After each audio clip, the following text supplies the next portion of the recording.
শিক্ষা ও মনুষ্যত্ব।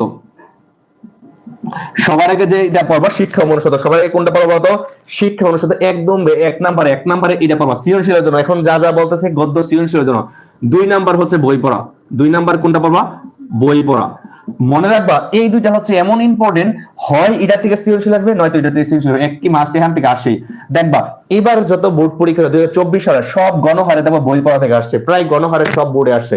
আবার সামনের বার দেখবা শিক্ষা অনুষদে গণহারে আসছে, অর্থাৎ এই দুইটা থেকে একটা না একটা সৃজনশীল থাকে, ভালো করে পাবা। 3 নাম্বার র্যাঙ্কিং, অর্থাৎ সবচেয়ে ইম্পর্টেন্ট আম আটির বেপু। আম আটির বেপু। আম আটির বেপু 3 নাম্বারে কি পড়বা বলতো?